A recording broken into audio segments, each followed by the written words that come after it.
হাসিনা যে অপরাধ করেছেন তা ক্ষমার অযোগ্য। জুলাই আন্দোলনে মানবতা বিরোধী অপরাধে অভিযুক্ত প্রাক্তন প্রধানমন্ত্রী শেখ হাসিনা। যে মানবতা বিরোধী অপরাধের অভিযোগে মৃত্যুদণ্ড পর্যন্ত হতে পারে হাসিনার। মুজিব কন্যার নিয়তি কি, জেল না মৃত্যুদণ্ড, নাকি ফের সক্রিয় রাজনীতিতে ফিরছেন তিনি? ক্ষণে ক্ষণে বদলাচ্ছে বাংলাদেশের রাজনীতির সমীকরণ। 13ই নভেম্বর সমস্ত প্রশ্নের উত্তর স্পষ্ট হবে। বিচারপতি মোহাম্মদ গোলাম মুর্তজা মজুমদারের নেতৃত্বাধীন 3 সদস্যের আন্তর্জাতিক অপরাধ ট্রাইব্যুনাল 1 এই দিনক্ষণ ঘোষণা করেন। কারণ হাসিনার বিরুদ্ধে মামলার রায় ঘোষণা করা হবে 13ই নভেম্বর।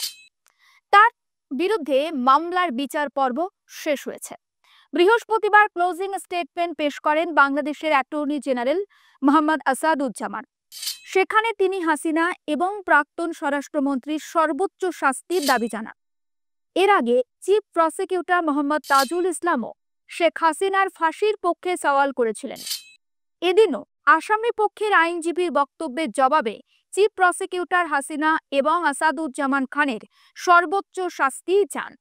চিফ প্রসিকিউটরের বক্তব্য, হাসিনা যে অপরাধ করেছেন তা ক্ষমার অযোগ্য, তাই তাকে শাস্তি পেতেই হবে, আর সেই শাস্তি হবে সর্বোচ্চ শাস্তি। তবে অ্যাটর্নি জেনারেল ও চিফ প্রসিকিউটরের বক্তব্যের পাল্টা সওয়াল করেন আসামি পক্ষের আইনজীবী। এখানে আপনাদেরকে জানিয়ে রাখি, হাসিনাদের হয়ে আদালতে উপস্থিত ছিলেন আইনজীবী আমির হোসেন। তিনি শেখ হাসিনা এবং আসাদুজ্জামান খানের বেকসুর খালাসের পক্ষে যুক্তি দেন। ফলে এখন প্রশ্ন হচ্ছে, গণহত্যায় দোষী প্রমাণিত হলে সাজা হিসাবে কি শাস্তি হবে মুজিব কন্যার? ফাঁসি নাকি আমৃত্যু কারাবাস? এতে কার লাভ কার ক্ষতি? কারণ ফেব্রুয়ারিতে রয়েছে বাংলাদেশের সাধারণ নির্বাচন। জুলাই আন্দোলনে মানবতা বিরোধী অপরাধে অভিযুক্ত প্রাক্তন প্রধানমন্ত্রী শেখ হাসিনা। মানবতা বিরোধী অপরাধের মামলায় শেখ হাসিনা, আসাদুজ্জামান খান এবং আব্দুল্লাহ আল মামুনের বিরুদ্ধে 10ই জুলাই বিচার শুরুর নির্দেশ দেয় আন্তর্জাতিক অপরাধ ট্রাইব্যুনাল 1। রাজনৈতিক আশ্রয়ে ভারতে থাকা মুজিব কন্যার অপরাধ বর্তমানে আন্তর্জাতিক অপরাধ ট্রাইব্যুনালে বিচারাধীন। 78 বছর বয়সী হাসিনার বিরুদ্ধে অভিযোগ, 2024 সালে গণ অভ্যুত্থানের সময় আন্দোলনকারীদের বিরুদ্ধে প্রাণঘাতী অস্ত্র ব্যবহারের জন্য পুলিশকে সরাসরি নির্দেশ দিয়েছিলেন তিনি, আর সেই অভিযানে প্রায় 1400 জনের মৃত্যু হয়। এই তথ্যই উল্লেখ রয়েছে জাতিসংঘের মানবাধিকার কার্যালয়ের প্রতিবেদনে। আগেই একটা আভাস কিন্তু পাওয়া যাচ্ছিল যে মানবতা বিরোধী অপরাধের অভিযোগে মৃত্যুদণ্ড পর্যন্ত হতে পারে হাসিনার। বাংলাদেশের আন্তর্জাতিক অপরাধ ট্রাইব্যুনালে 3 বিচারপতির বেঞ্চে প্রাক্তন প্রধানমন্ত্রীর বিচার চলছিল। হাসিনা ছাড়া অপর যে 2 জন অভিযুক্ত তারা হলেন বাংলাদেশের প্রাক্তন স্বরাষ্ট্রমন্ত্রী আসাদুজ্জামান খান এবং বাংলাদেশ পুলিশের প্রাক্তন আইজি চৌধুরী আব্দুল্লাহ আল মামুন। এখানে আপনাদের একটা বিষয় জানিয়ে রাখার দরকার, প্রাক্তন আইজি চৌধুরী আব্দুল্লাহ আল মামুন ইতিমধ্যে নিজের দোষ স্বীকার করেছেন এবং তিনি এই মামলাতে রাজসাক্ষী হয়েছেন। তবে প্রাক্তন স্বরাষ্ট্রমন্ত্রী আসাদুজ্জামান খান এখনো পর্যন্ত পলাতক।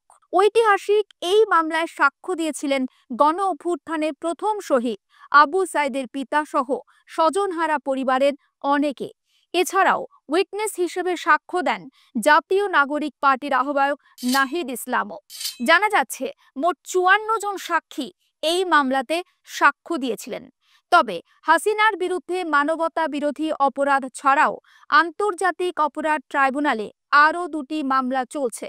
একটি হচ্ছে আওয়ামী লীগের 15.5 বছরের শাসনকালে গুম এবং খুনের ঘটনা, আর অপরটি হচ্ছে মতিঝিলের শাপলা চত্বরে হেফাজতে ইসলামের সমাবেশে হত্যাকাণ্ডের ঘটনা।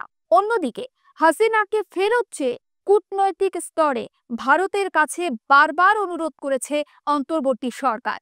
ভারতের তরফ থেকে ইউনূস সরকারের অনুরোধের কথা স্বীকার করা হয়েছে ঠিকই, তবে এখনো পর্যন্ত কোনো পরবর্তী সিদ্ধান্তের কথা জানায়নি নয়াদিল্লি।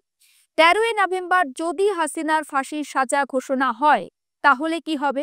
সামনে বাংলাদেশের নির্বাচন, সম্ভাবনা 2টি। এক, আওয়ামী লীগের পক্ষে যাবে সাধারণ মানুষের সেন্টিমেন্ট। দুই, নেত্রীহীন আওয়ামী লীগ লাগাম ছাড়া ঘোড়ার মতো ছুটবে, আর তার ফল ভোগ করতে হবে বিএনপি, এনসিপি সহ অন্যান্য নেতাদের। আর সবটা নিয়ে আমাদের নজর থাকবে বাংলাদেশের দিকে। আপনিও নজর রাখুন আর প্লাস নিউজে।